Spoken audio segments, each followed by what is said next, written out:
welcome to the Court of the Dead live stream. Susan's been working very hard lately, so we decided to give her a little break. And we're taking over the live stream today for Court of the Dead. We have a very game-tastic episode ahead for you with some very cool reveals. And I've got Chicky joining me on Facebook, John Wick on YouTube, and Lacey with the Court of the Dead.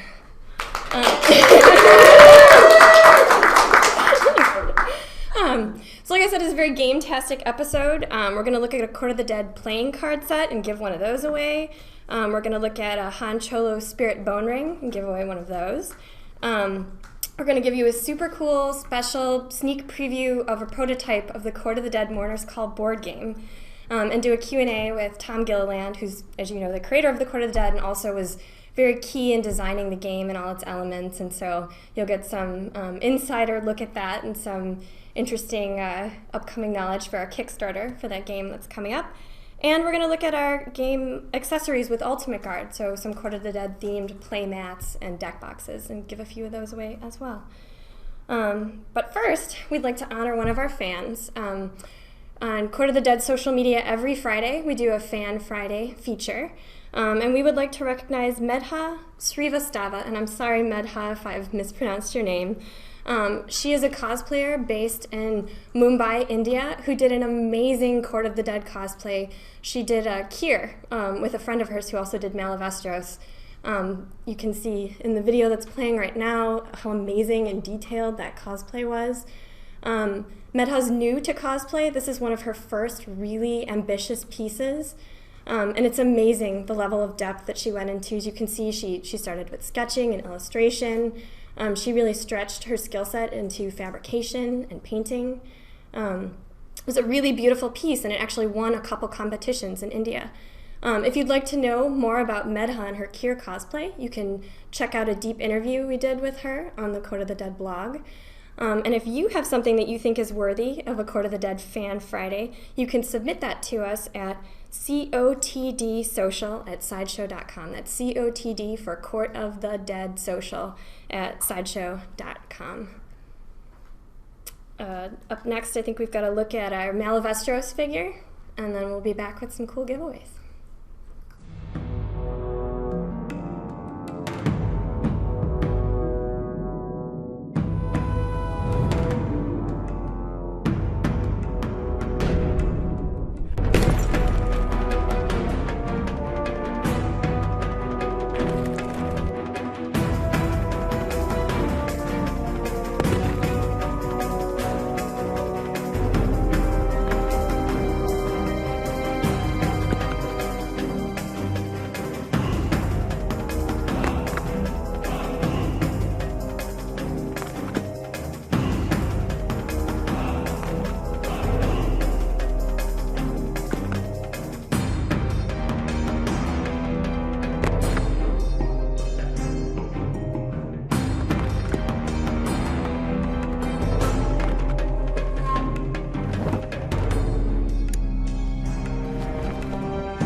Look at him! He's beautiful! Click buy now!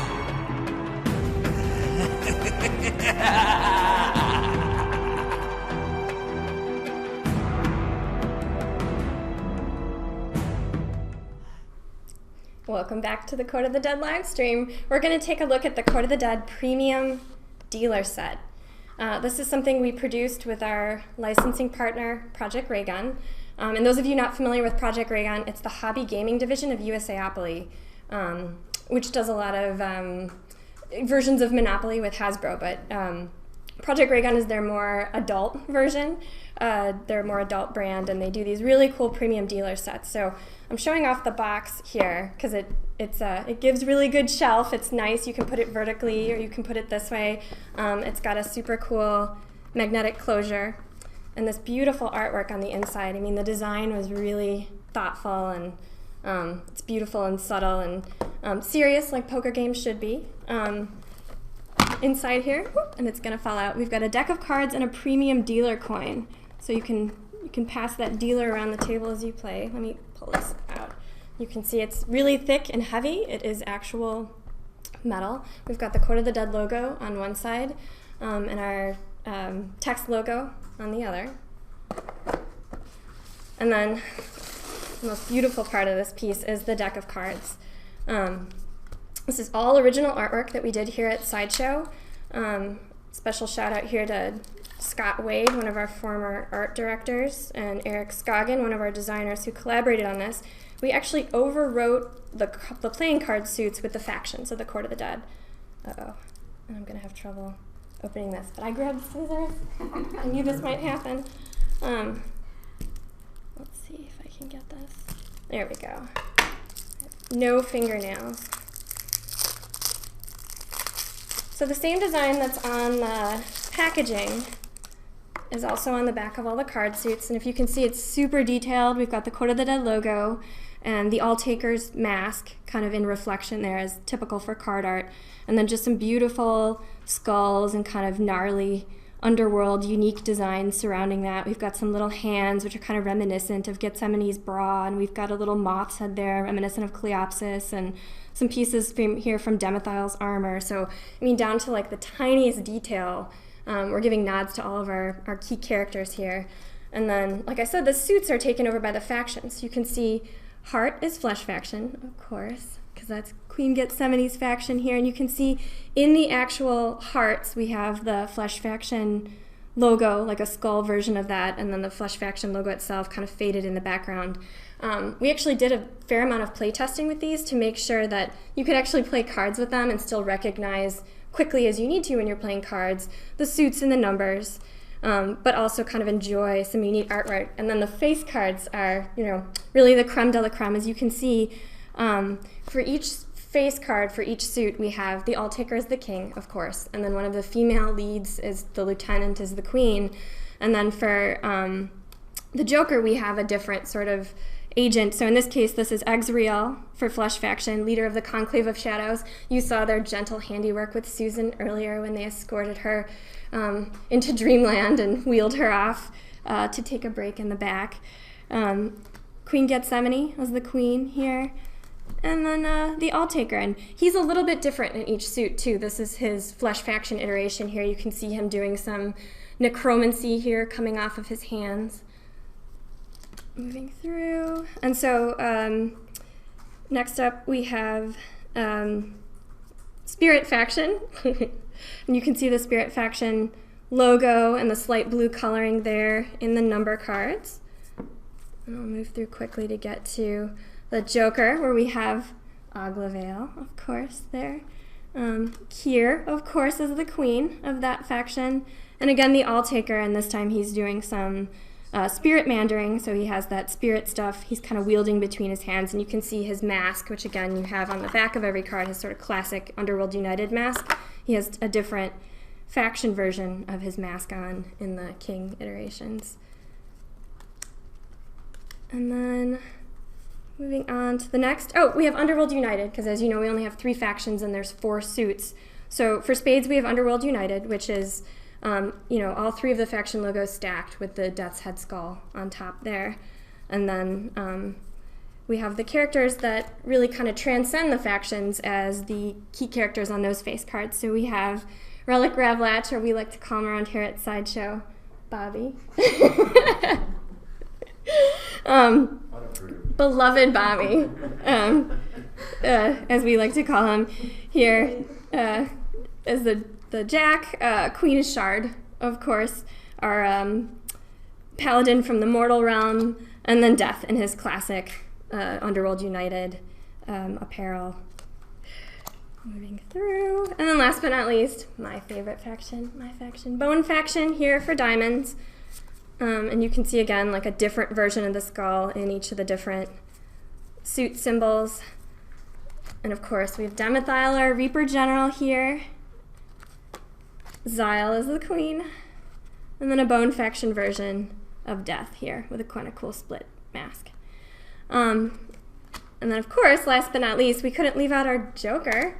So we have a Malavestros Joker.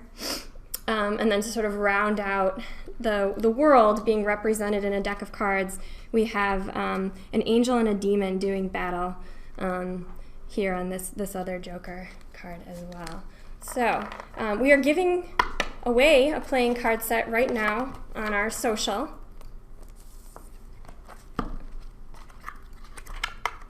And the winner of that is Bob Hearn. Congratulations, Bob. If you could please email Court of the Dead Social, that's COTD Social at sideshow.com, with the prize name in the subject line, which is the Court of the Dead Premium Dealer Set. And then please include your real name or your username so we know it's you, Bob, including your shipping address in the body of that email. We will send you a lucky deck, may it never lose for you. And for anyone else that would like to pick this up, we do have a limited quantity available on our website right now in stock. And that is at sideshow.com/cardset. I think next up we have a Gethsemane premium format feature video. And when we get back, we will take a look at that Han Cholo ring.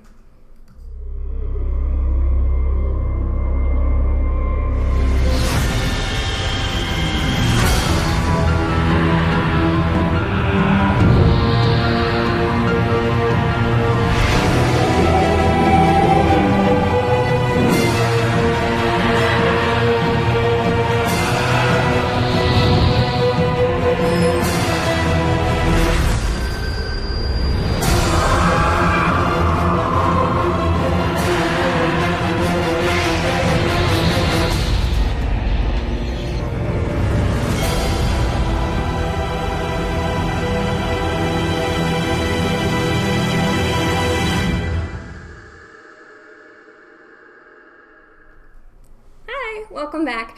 We noticed a question during the break about the premium dealer set that we wanted to address. Someone was asking about the quality of the card stock. And Tom, who plays a lot of cards, we actually have a regular game here at Sideshow, said they are not tournament quality, but they are very high-level quality cards. So they are a nice thick card stock. They have a glossy edge to them, and they're the real deal if you're going to be setting up a poker set at home. So They'll take a beating. They'll take a beating. So let's talk about the Han Cholo Spirit Bone Ring. Han Cholo was on the live stream, gosh, I think it was 2 weeks ago, and they have generously sent us one of their Spirit Bone Rings as a giveaway item. It's awesome. I actually own one of these. One of the most exciting features of this is it's resizable. I mean, you can pinch it, so it can be, no matter what your ring size, no matter which finger you want to wear it on, too, you can readjust it to fit. Obviously the design is two different factions living in harmony, in this case Bone and Spirit. On the Bone side it's got kind of a spinal design to it. On the Spirit side it has kind of some whorls of spirit stuff. The designer on that is Brandon Schoolhouse, who again we had on 2 live streams ago, a very talented designer. These are made to order in LA. And it's actually made with precious metals. I learned an interesting new word looking up the product features on this, which is vermel, which means it's actually plated in a precious metal. So there's 2 different versions of the ring. There's sterling silver, and then the vermel version, which is plated with bronze or 14 karat gold. So if you like silver, you like gold, there's options for everyone, and they're all going to be hypoallergenic, which is always a nice plus there. So if you want to enter to win this ring, you can go to sideshow.com/live contest, or you can go just straight to hancholo.com to check out this ring and the other pieces in the Court of the Dead collection that they have. I think up next is Cleopsis, Eater of the Dead premium format figure video, so we'll look at unboxing her.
Hello again and welcome back.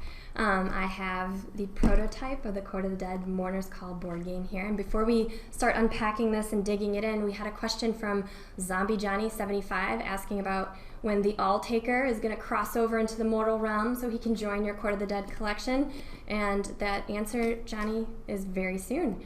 He'll be shipping soon, and if you want a look at him, join us on Instagram after this live stream. We're going to have a Court of the Dead Instagram afterlife party, and we're going to look at Death and a few of our other figures that'll be shipping soon, including our beautiful Zyle legendary scale bust, which is one of my favorite pieces we've ever done, so you can get a look at her up close, as well as Death and I think Gethsemane as well. So tune in there to find out more. But without further ado, this is Court of the Dead Mourners Call. And full disclaimer, this is a working prototype that we play tested with. So not all of these elements are final. And we're not going to go through all the pieces because quite frankly, there are way too many to go through in the time that we have. But I'm going to focus on some of the most exciting pieces, especially the miniatures that we sculpted, as well as a lot of our beautiful artwork here that's featured in the cards. But this is again a prototype of the box.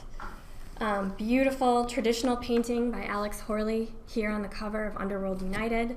And for those of you that back this on Kickstarter, we are offering an exclusive version that won't be available at retail. So again, this is not what the packaging will look like. This is because it is a prototype that we've been play testing with here.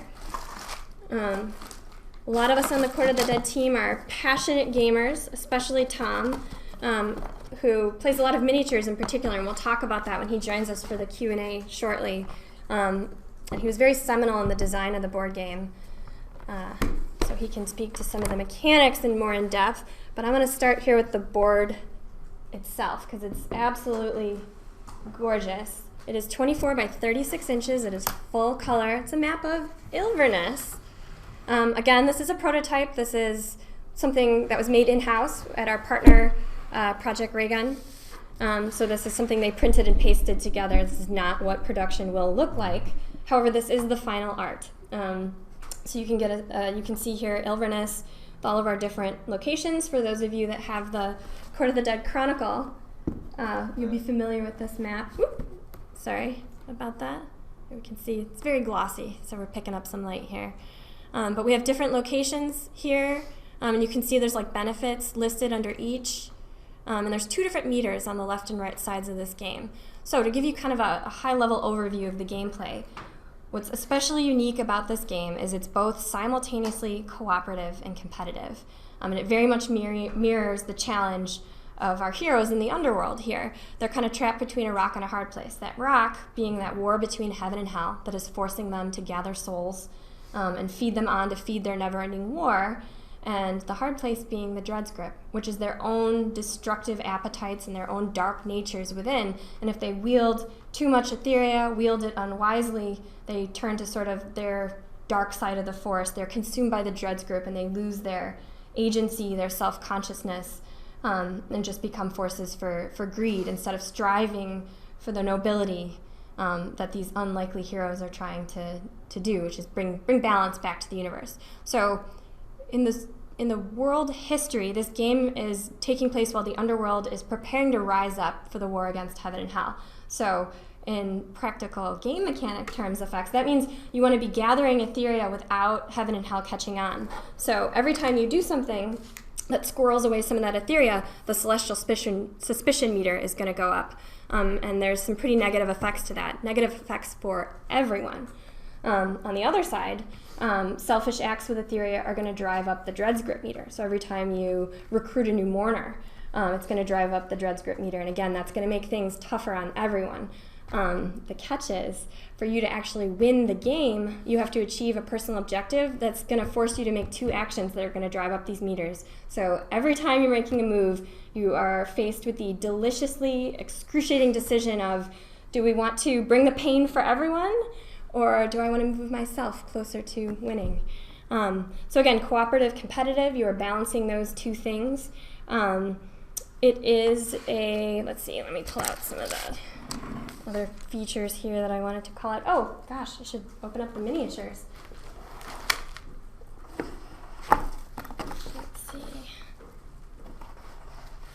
So there are 50 miniatures in this game. We have, I'll bring out the big guns first here, Death and Malavestros. These were sculpted in conjunction with Project Ray Gun. Again, these are prototypes. These were digitally output at a local machine, so they're not production quality. But they were sculpted in conjunction with a sculptor at Project Ray Gun and someone here in-house at Sideshow. So we definitely held these miniatures to the Sideshow standard for sculpt. And again, we talk with Tom shortly. Tom plays a lot of miniature games, and so we can talk about some of the challenges at sculpting at this scale. Let's see. Death and Malavestros here are, gosh, I didn't write down their heights. They are 80 millimeter. So they're about 3 inches tall. And that's more standard for miniature sizes too, so you can work these into other games. And then there's 6 guilds in the underworld. Well, there's more than 6, but we only represented 6 in the game, 2 for each faction. We have the Conclave of Shadows.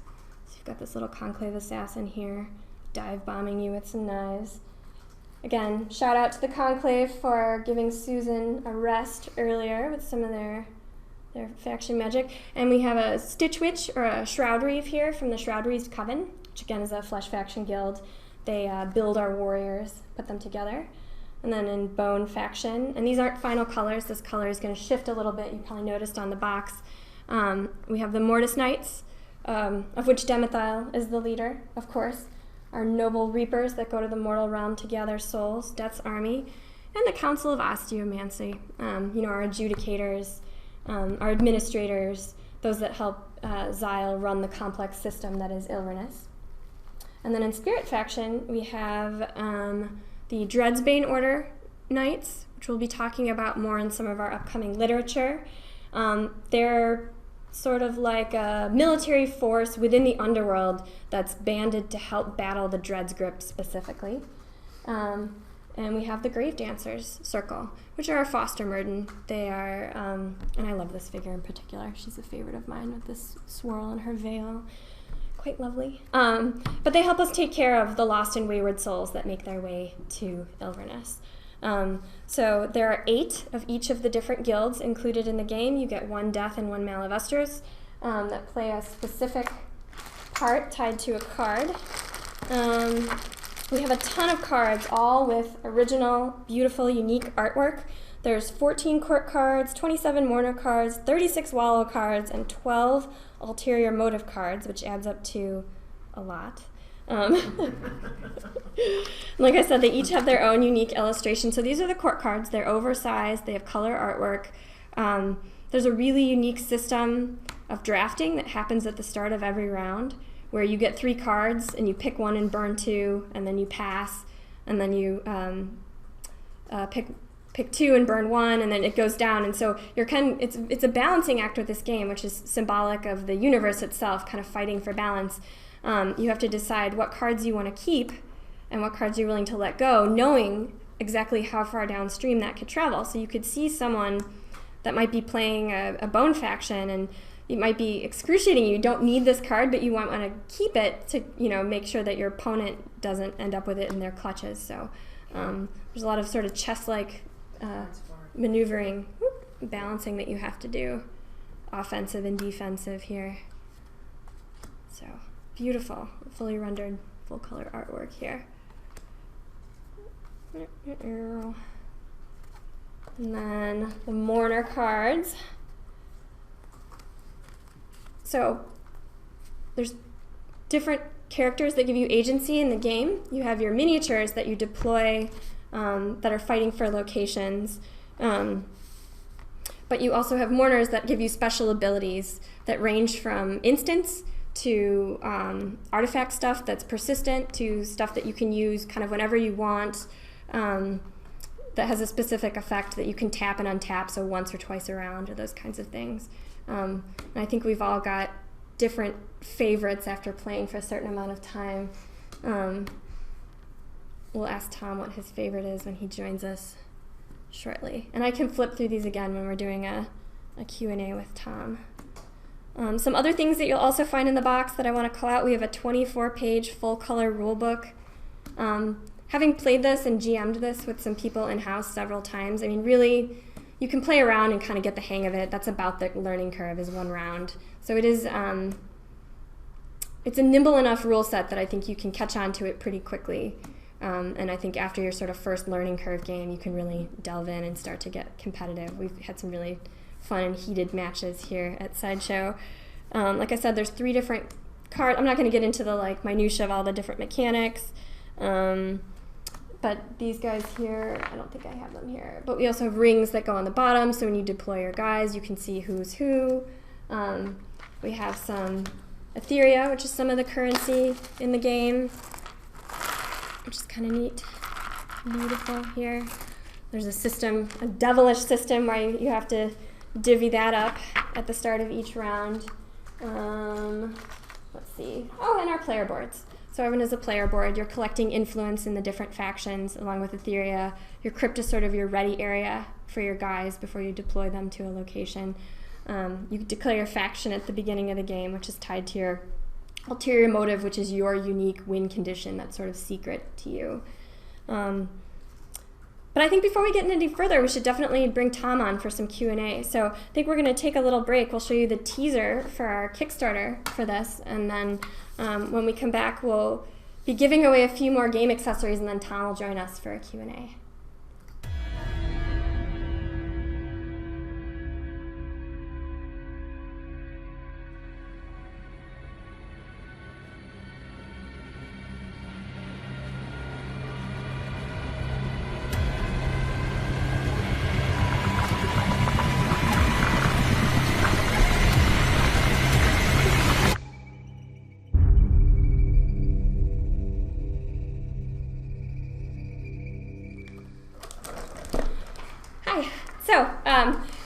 Welcome back to Court of the Dead live stream. I'm going to show you, and we're going to give away some of our gaming accessory line with Ultimate Guard.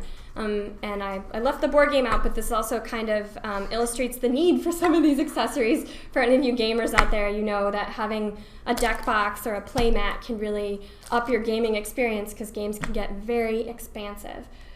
So we have 2 different products in the Ultimate Guard line. Let me look at the deck boxes first. These are extra thick plastic, which is really cool. And since we're giving some of these away, I'm not going to open it, but we'll just show you here, and you can see the artwork on these guys. Ultimate Guard is amazing. They're really kind of the premium game accessory maker, and I feel like personally just the way they line up the artwork along the seams kind of speaks to their craftsmanship. It's incredible.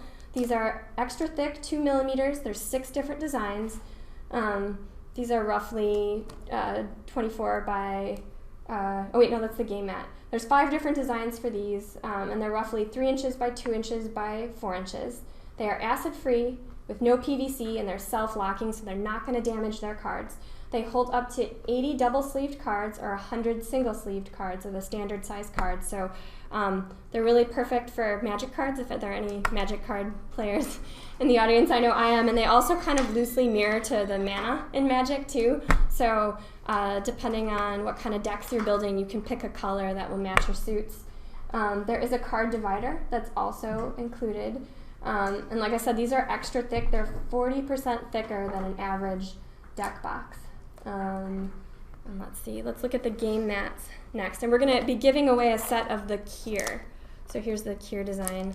The play mats mirror the deck boxes in their artwork, but we actually have an extra exclusive one, which is Ilverness, shown here on the map. The play mats are awesome.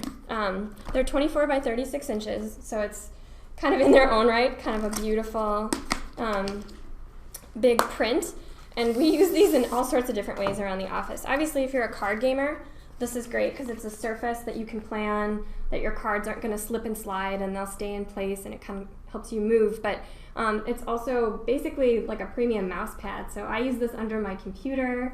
You know, people around the office use these under their desks. It's like a desktop protector in various capacities. So they've got lots of different uses. Let's see, they are 2 millimeters thick, which is extra thick. Like I said, they're about 14 by 24 inches. Oh, I forgot to mention too, the deck boxes we also deploy in a couple different ways. And Lacey, in particular, uses it to store tea at her desk. So even if you're not a card game player, you can have your own beautiful and macabre PVC-free storage unit on your desk with some Court of the Dead artwork on it. So we will be giving away live in chat the Kier set of the deck box and the Court of the Dead playmat. Let me pull up some of the other designs while we pick a winner here, but they match the deck boxes. So we've got, I'll stack them here. We've got Ilvernus and Kier and the All-Taker. I like that one because he's kind of off to the side, so you don't have to obscure your artwork. We've got Demethyle and Kier leading the charge here, and we've got Augie and the dog. They're making their way through a cemetery in the underworld. So very beautiful artwork. Again, a wide range of colors. If you're a Magic player, you can kind of pick it to match your mana. But they also make really great mouse pads and laptop protectors as well. So let's see. Our winner is Jason Dawson of the Kier deck box, and the winner of the playmat is Cuafpr. That's Cuafpr, all lowercase. Cuafpr. Anyway, again, that's Cuafpr. If you could both please email Court of the Dead Social. That's cotdsocial@sideshow.com. Put the prize name in the subject line. That's Court of the Dead playmat or Court of the Dead deck case. Include your name and your shipping address. We will send these items out to you. If you would like to pick one of these up for yourself, they are available on Amazon, at select game retailers, and at ultimateguard.com. We're going to take a quick break and look at the Exalted Reaper General Demethyle figure, and then Tom is going to join us to talk about the game. So stay tuned for some Q&A with Tom Gilliland.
Chief Creative Officer here at Sideshow, our creative tour de force and the genius behind the Court of the Dead, and the key designer here in the board game.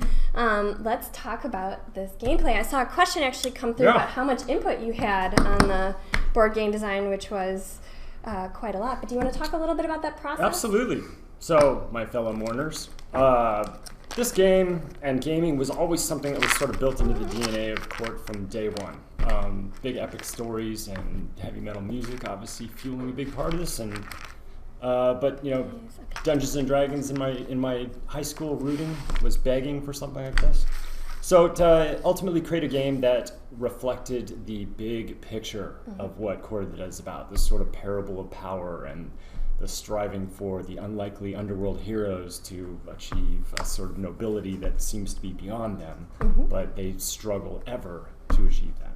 So in creating the game, I most definitely wanted to have an active participating role in that. And Project Raygun has been an amazing partner in this. Pat Marino, the principal game designer, has been an awesome partner on this. And I mean, this guy is about as game mechanics sharp as anyone I've ever come across. And being the kind of little control freak that I am, I just took that as sure, right. I took that as a go sign to just kind of keep pushing the thing. So we sort of worked in tandem. He had all the mechanics down, and I would continue to challenge him with things about the mythology or things about gameplay or aspects of the culture of the underworld that we wanted to use the game to kind of get across. So as much as this is a fun, competitive, cooperative, romp through the land of the dead kind of a game, it's also one that gives you a bit of a big picture history lesson. So kind of like the Chronicle of the Underworld, which you can read in depth, this gives you a kind of more practical street level, if I dare say, or crypt level, maybe. Chance at kind of seeing how their world works and functions and dysfunctions regularly in an effort to kind of stymie their own, attempts to put the bad guys in their place. So a lot of playtesting. Yeah, we play tested this a lot. And wow, play testing is its own thing, I mean, you get in there and we got rules and we're going to do this. So we play it and, 30 minutes later we're like, okay, we're going to change 47 things about this now. And so it's a neat process because I think you start with a premise of how it might work and what's most important. I think as you start to play, you see what's clumsy, you see what maybe can be exploited too easily, and you start to sort of fill those holes and move the pieces around. And we went through a number of evolutions. I think the game where it landed is, I am absolutely satisfied. I think the gaming experience is just killer. And to think of where it was and what it became is quite an evolution. I think that was something that in playing games for 30 years, I don't think I truly appreciated the level of what that game testing goes through. And I think, I've heard it many times and who play tested this game? It's awful. For some other title We've no one to years blame ago. except for ourselves. But now I realize it's like, wow, this task is Herculean, and just to get this game to a point where people can play it is its own challenge. So, but we've done better than that. So we've got a game that I think everyone is most definitely going to enjoy. Court fans are certainly going to enjoy all the sort of Easter eggs that are in here. If you've been reading the comics from the omnibus, you're going to see a lot of that cast sprinkled through the decks. If you're new, you're going to get an exciting, big picture, one-shot kind of examination of what happens here and what the DNA of a unlikely rebellion looks like, essentially. Wow, that's epic. Do you have a favorite gameplay element? I mean, we've touched on a lot of the different kind of micro games and strategies and moves and mechanics within that. Do you have one that's a favorite? Well, in gaming overall, I guess, or in relation to our game particularly? Both. Well, currently, role-playing is a big part of my past. Unfortunately, because I have to write it all out so much, time is kind of a detriment in that. So I've sort of shifted over to more miniature gaming or whatnot. So I do a lot of historical miniature gaming, Wild West miniature gaming. There's some stuff from Games Workshop and their small new skirmish type games like Shadespire and whatnot. Things that kind of bring the miniatures into the game, but in some cases don't mean you have to kind of build out whole backstories and everything else for what you're doing. So Mourners Call brought in an aspect of that into the game where, there's an area of control dynamic to the game that, requires the miniatures to sort of represent that sort of faction influence that you've sort of put on a certain sector of the city. So it's not so much that you're fighting for it literally with tooth and nail, but more with influence, guile, and intrigue. And that way then it falls into your bucket and starts to move towards your victory condition. And I think that's the thing that I want to get across with this game is I love games that have a sort of like a nefarious backstabby element or whatnot that you can make your friends cry a little. Since Tom is talking about the wallows and the objectives, I'm showing you some of these excruciating story elements that he's built in here with some of the artifacts and missions that you can go on. And yeah, like right here, the Wallows deck is showcasing like different artifacts that are of major importance. This is the Rakers, so these are what when the underworld mourners have fallen to the Dread's grip, they transform and are taken over by that dark, destructive nature that's kind of back in their DNA, and they become a Raker. There's another one. Here's the Latchbone of the Hall Fathers, kind of the key to the city, if you will. So each piece gives you a different mechanism with which to manipulate the game, and that's kind of what I like about games, especially, is that when they have a dynamic that lets you play them differently each time you play it. So in this particular case, we're looking at ways that you can influence your play. So you're looking at this is a negative thing. So you're running into an interloping slave or angel. So the Celestials are always trying to kind of poke themselves into the underworld's realm to see if they can find out what's up. They're a bit restricted in that ability, but sometimes they get in. So this kind of represents that. So you can see how like little tiny touches of everything kind of makes its way through the whole thing. There's a little nod to Gaming Past for those that catch it. Yeah. Yeah. So what was some of the most difficult things, most challenging aspects of designing a game? I think the thing that comes in is balance. So when you want to put in a lot of intrigue and you want a lot of kind of, in this game there's a lot of influence peddling, and you wanted to kind of create this dynamic where you had this sort of existential threat of the celestial suspicion and the dread's grip kind of sandwiching the players and boxing them in the way that they could kind of perform. Mm-hmm. And it's sort of, well, if you're going to move through the city and gain your influence, you're going to have to do it with a certain level of status quo. So when you're doing that and you've got all these different pieces, you've got the court deck, which is sort of your master characters and are your master strokes in a particular turn. You've got the mourner deck, which are sort of your major champions. They're influencing the plays that you're taking in a turn. And then you've got the actual guild members that are on the table, keeping that in motion. So now when you've got that many moving parts, you have to make sure that they all sort of synergize. And so I think one thing that people appreciate, I know I love it, is when you can pull really clever combos. So the combination of the fact that you had a couple of your guild members on a particular location in combination with a particular mourner card that you can tap at that part of the turn, that's then supported by a court card that augments that in the following round, and bam, bam, bam, and the next thing you know, everybody at the table's like, what the hell did you just pull off? And I think that's the fun part. So making sure that we could put that in there and let the game balance itself out was probably the most challenging thing, because everything that you put on the table, and I could see Pat's eyes rolling into the back of his head on many occasions when it was like, okay, T, I know what you're trying to do here, but let's keep in mind how it echoes. And I think, fortunately, I play a lot of games, so I really appreciated the point and what he needed to make that happen. And I think that's what made this such a smooth process, that we could integrate so much lore into a game and so much character color while also creating a mechanic that has a sense of smoothness, and you could play it a number of ways. And we had a lot of gamers on staff that we literally brought in for the sole purpose of try and bust the game, figure out what the meta is, and see people if are you not can shy crack about it. that. And yeah, there's a few on staff that really relished that part of it. But ultimately, I think we got them in check, or there was always a way that you could get out from under somebody else's sort of plan. Mm-hmm. So it gives you a lot of different ways to kind of approach the way the game plays, and I think that was definitely the hardest part. It's nothing worth doing isn't some sort of challenge, and in that regard, I think that was the thing I welcomed the most. Was like, well, let's beat that part, because I think that's at the core of good gaming that creates a fun gaming experience, right? A good, delicious balance. Let's talk a little bit about the miniatures here. How do you begin to select a pose at that scale? How is that different? I mean, we're thinking about quarter scale, premium format, scaling it down to a fraction of that. What changes in your artistic eye when you're looking at posing a figure that's going to be 3 inches tall? Well, you obviously have a smaller canvas than what we normally work with, all the big stuff back behind us. But I think the same acumen kind of comes in. Various character poses and gestures tend to present themselves in a certain way. Mm-hmm. So each character, I think we went into it thinking, well, what is their general purpose? So the Mortis Knights are sort of the stoic guardians in the underworld. So to have the knight sort of in a sort of stoic, on guard pose, leaning on his great sword, suggested, all right, I'm on watch. So we were looking for poses that kind of suggested that. Yeah. So you can see I've got front and back here. If you want, you can look while Tom is talking through.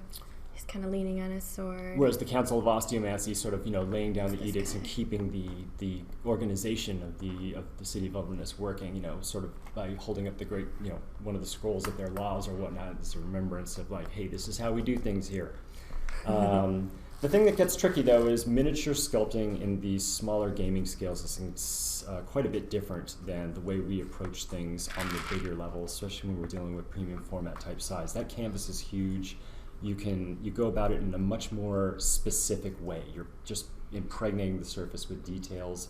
The smaller miniatures, especially ones when you want to start thinking about people being able to paint them, need to be sculpted in a very different kind of a style. It's a much more general way of approaching the figure's form and such. You pick out a few of the key details and you put your efforts there, and you let everything else sort of work in like sort of general folds and whatnot, because the painting style that is used in this type of thing is generally a very high contrast one. So you're working with just really hot highlights on the top, a lot of shadow on the bottom, and if there isn't a lot of detail to kind of noise up that transition, you get really beautiful pop. So it's very simple to kind of take figures like this, and even just through a spray can, you could do kind of a top color on the base plastic itself, and you'll get that sort of high highlight, and you'll be able to see them a little more interestingly. Or if you're really up for a challenge, you can go ahead and get in there and paint them for real, which somebody may have taken a shot at. I don't know. So I'm not really one to be self-serving or spend my time on stuff like that. There's a couple questions coming in. How heavy are those? Are they ABS or metal? They're ABS. So they're about 30 millimeter scale. So most fantasy miniatures about 28. So there's a little bit on the slightly what they call kind of heroic proportion. So they're a little bigger, but generally because they're long and lankier kind of characters, they tend to sort of stand up. But they would play well with any brand of miniatures that are out there. And how many players? How many players in the game? 4. So four competitors will vie for the sort of most valuable mourner in aiding the all-taker in setting the underworld's point to be ready to take on the Celestials and bring them to the justice they deserve. And you can go down to as little as 2, right? Yeah, you can play 2 to 4. Two heads up is a very different game than 4. So certainly because the cooperative part starts to get a little strained, because the only way you're going to cooperate with that other person across the table is if it's really in everyone's best interest. Everyone being 2 people is not a lot fun. of everyone. Well, I like games. Way back in the day when this goes back forever, but there was a game called Diplomacy, and that game, if anybody who's played it knows that there were more fights in a game called Diplomacy than I can ever remember. So I always thought in that regard, the conniving and the like, yeah, Anna, don't worry, I'll take care of you if you do that first. And you can't trust him. There's speaking of the Etheria Divi and several of our blind. Okay, never mind. I think someone was asking about... No, keep fishing. You're good. Digging that hole. Digging that grave. Well, but not for nothing, but she has the highest point tally win today by 2 points, and it's going to be the last thing I do to knock that over. So, throw down. We'll take care of that. I'm working on some things. Even if I have to make up some cards, I'm going to get it done. Yeah. What's that? I'm in the spirit of the game, that's all. Joe Lombardo asked, prior to this, what was your favorite tabletop game? Favorite tabletop game? Wow. It's like so many different ones. I think it's kind of the one that I'm still playing the most, which is Bolt Action by Warlord Games. It's a World War II platoon level kind of a game. So very different realm, gives me a break from the kind of crazy dark fantasy or whatnot, and take a look at my interest in history or whatnot. So onward and upward, huh?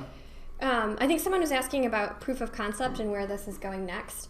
And I'm sorry if I'm remiss in saying this is going to be a Kickstarter that's going to launch on April 24th.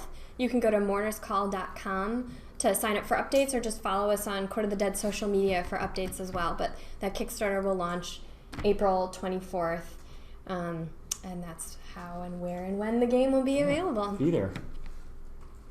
Someone else was asking about a prequel for Court of the Dead, which I think is actually pretty seminal question tied into the game. Do you want to talk a little bit about the chronology of the world and how this kind of fits into the Underworld Rising? Oh, okay, yeah, sure. So in terms of chronology of the Underworld's long-spanning history, this sort of takes place in the the sort of run up to the shard mortal trespasser character coming to consciousness in the underworld, which is really sort of the match that lights the fuse on the All-Taker's long-running and much beleaguered, complicated and very beleaguered route to getting to the point of being ready. So this sort of represents kind of the underworld rising portion of the story. So the Rise, Conquer, Rule, Beat is the way that we're looking eventually to tell the story in novelization, and we're working on that right now. But the underworld rising portion is the part where we get to kind of see the underworlders in their good, bad, and ugly aspects and see the challenges that they face. And I think aspects of studying historical elements of different rebellious groups or whatnot. One thing that always struck me is that they're united in their general big ideal purpose, but the route to get there is often very different in everyone's minds. And so that was always an aspect. The path of bone is the right way, right? Yes, there's at least 33% of the people that argue that. So, but it's the unity of them all that seems to win the day, right? Yes. So Mourners Call is really, that call to the mourners to start to realize that, hey, the time is upon us. No longer are we going to simply let the shadow of the celestial overlords, cast themselves across us with impunity. We're going to stand up and say, no, enough's enough. We realize our part in this. We realize the mortals have a say in this as well, and we're going to stand you off. And so this game is kind of a prequel then to the war against heaven and hell, basically. Definitely. So you get to experience and be part of building up to that confrontation. Absolutely, yeah. Awesome. M. Stark wants to know, how easy is the game to understand, or is this one where everyone is going to have to do some studying before breaking out pieces? I don't think so. What I think has been really effective about patenting the graphic design elements that came through the game development from Project Raygun is that they used a really clever visual coding system. I don't know if you can show. So the rule book is, I think, only, I don't recall the exact number of pages, but it's a pretty fast, easy read. It has little bits of lore through it, and it takes you through chunk by chunk. Pretty straightforward for a game that has as many different kind of levels of play. But as you can see from what Anna's showing here is, these symbols right here kind of trigger your understanding of what it's relating to. And generally there's things that will follow that with like plus or minus. So if you were pulling a card like, some Madame Vexiasti here. You want to get the stuff at the bottom here. That's so you can see how it... So in this particular case, you're talking about you're recruiting guild figures. It costs you 2 Etheria, which is that little symbol on the end there. It's kind of maybe a little hard to see on screen right now, but instead of 3. So basically Madame Vexiasti allows you to create guild figures at a cheaper rate than anything else. So most of the game mechanics kind of come at you this way. So while a lot of people, and I'm one of them, some of the miniature games I play are 200-page books, and it's pretty onerous. This game, I think you can read through it in maybe about 20 minutes. You can just get into the game, and I think it's also one of those games where a lot of the rules are sort of riding on the cards. So the cards will start influencing the play while the rule book gives you the basic spine, if you will, of how the game functions. The cards are all the variables that then let that change. And so far we haven't really found too many, or we haven't found any at this point. I think we weeded them all out where, a card will come into conflict with the game or whatnot. But the rule book kind of illustrates what the priority or the hierarchy of rules are in that regard. So I would put this at a just under sort of medium level, right at medium. I know that other area control games or whatnot have a heck of a lot more resourcing and a lot more card management and in-depth phasings.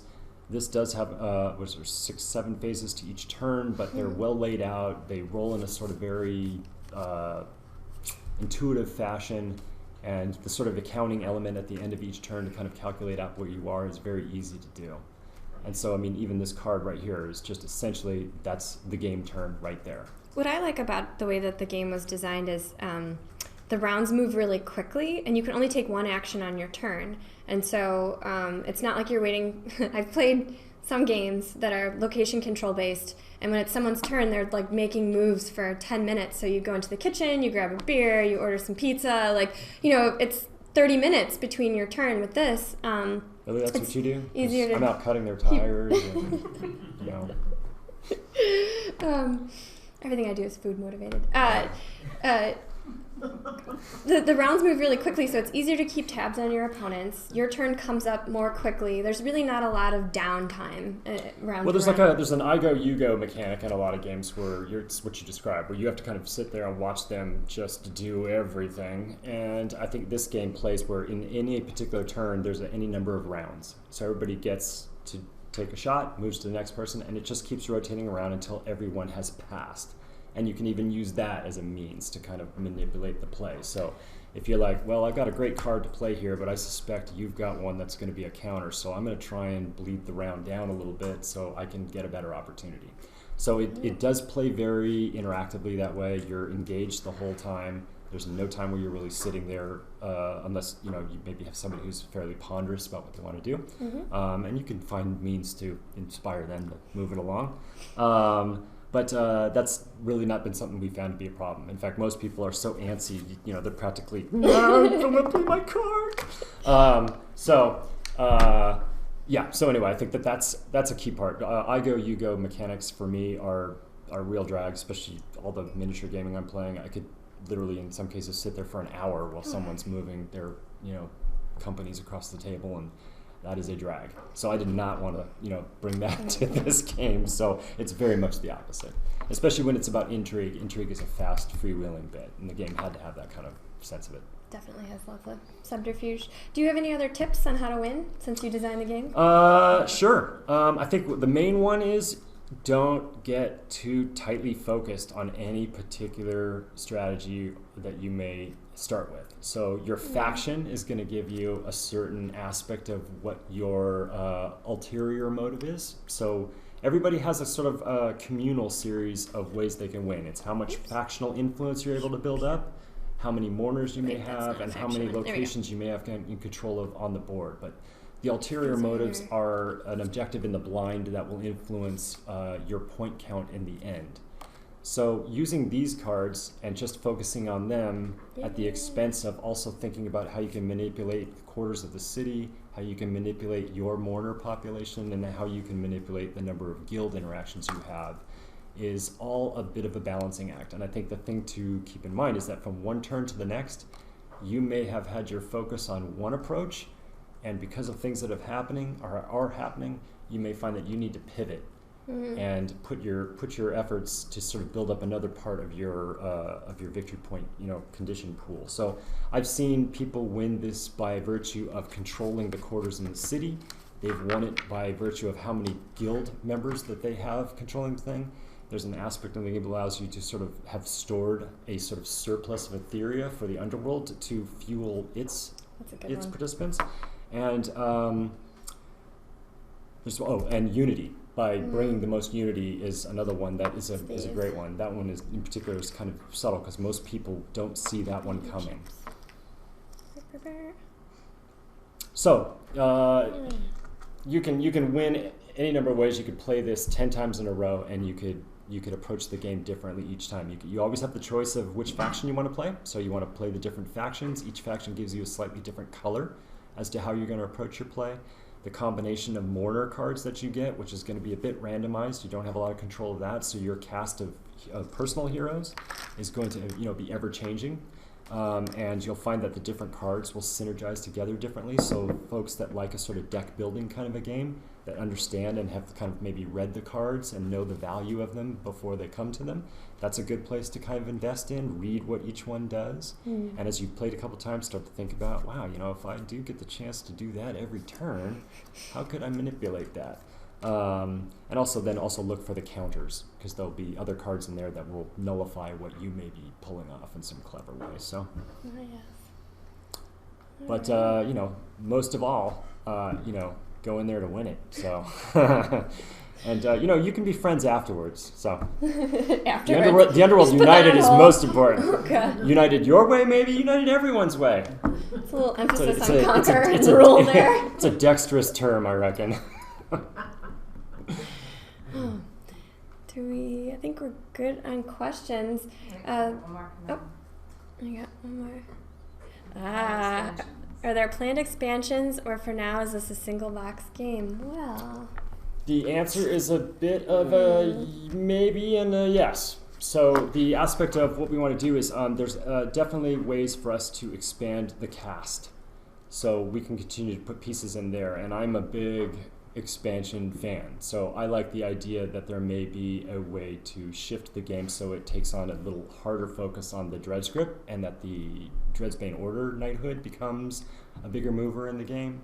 Gee, we're doing a Kickstarter too, and those have like a thing called stretch goals, right? That usually Is that like where you like manipulate the game and you actually turn it up a few notches? You know? Yeah. So I don't know. Maybe we'll be clever about that, and there'll be a lot of things that you didn't see here that might actually come into play. Really? But to be super cheeky about it. Funny that. But yeah, I think that's something people look for. The game does have some opportunities to enhance it, and there will even be some opportunities down the road for you to almost, dare I say, customize your particular set. So with different elements of the cast. So. I definitely look forward to sharing that. Yeah, come in. Let's see. Well, Mourners Call be on display at San Diego, and more importantly, how many new premium or legendary scale format court figures are coming to San Diego? So you will definitely get a chance to play this at San Diego. Our partner, Project Raygun, is going to be there, so you will actually get a chance to get your hands on the game and play it, as well as see it in person. And do you want to talk about what we'll be showing you at San Diego this year? Maybe just a hint? How much hint should we be giving? I don't know. I don't know, it's my shirt. Are you maybe a clue or something? Feeling like an oracle? I don't know. If I could see the future, I might say what that would be. Forecast. And really just what might this be erroneous as predict heck. We could see. And new. When Kier is not really helping things out and somebody has to step in like the good grandmother that they are and keep their faction on track. Yeah. Well, Comic-Con is always an opportunity for us to showcase another element of the three-dimensional portfolio that we've been building. We'll definitely be doing that. There's certainly a lot of pieces that we showed last year that are going to come back and give people an opportunity again who maybe didn't get a chance last time to see them in person. And, the other aspect of that is a lot of those will have moved from more of a preview and will start moving into the pre-ordering cycle, which I know is always a question on everybody's lips. Hey, when are we going to get Odium? Which I love. We also love those questions. Some new scale. I think there's going to be some other fun things that we weave in there too. That we might show off. Hula dancing? Is that what you're Yes, hula dancing. Because that is definitely not my skill set. That's what I meant. It's all on Anna, so she'll be hula dancing at We're the doomed booth. if it's on me. Oh. I think we're okay to move on then. Thank you so much for joining us, Tom. Thank you, my fellow mourners.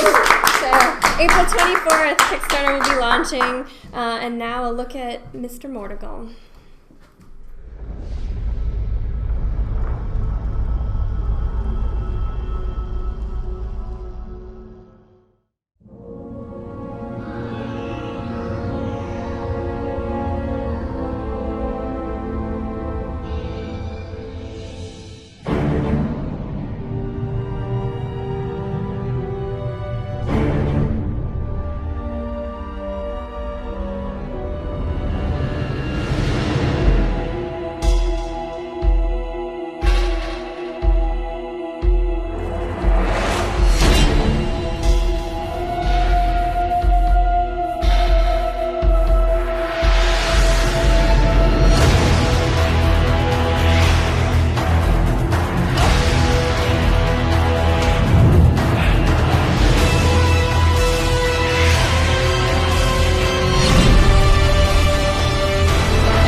Thank you for joining us today for the Court of the Dead Game-tastic live stream.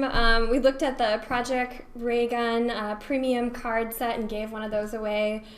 We looked at the Court of the Dead Ultimate Guard gaming accessory line and gave away a set of awesome Kier deck box and playmat. We also, don't forget to go to sideshow.com/live contest to enter to win the Han Cholo Spirit Bone Ring and all its metallic glory. And we got a super cool preview look here at the Court of the Dead Mourners Call, our tabletop game, of which the Kickstarter will be launching April 24th. And of course, a special thank you to Tom Gilliland for joining us, designer, creator of Court of the Dead, answering some questions, giving some special tips, and some previews of super cool special extra things to come with the Kickstarter. And let's see, now, where did we leave Susan? Maybe we should go check in on her. Sweet meat mortals, you first must die to learn that heaven and hell are a lie. You're merely fodder in their endless war, while we in the underworld bring them more. I'm a soldier. Of which you seem to have plenty.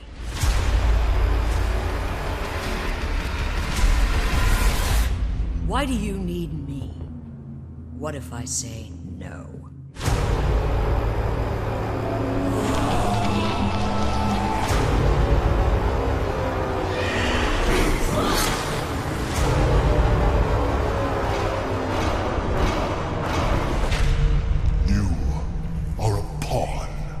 So long as you permit heaven and hell to define you. Now, we must all rise and define who we are.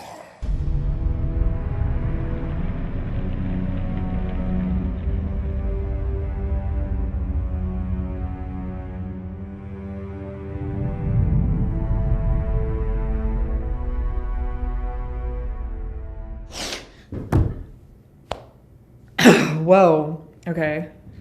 Susan, we're live. Come on. We're still live right now? Live, yeah. That was really creepy. What just happened? Oh, from Anna. Thanks to everyone for watching. And don't forget to rise, conquer, rule.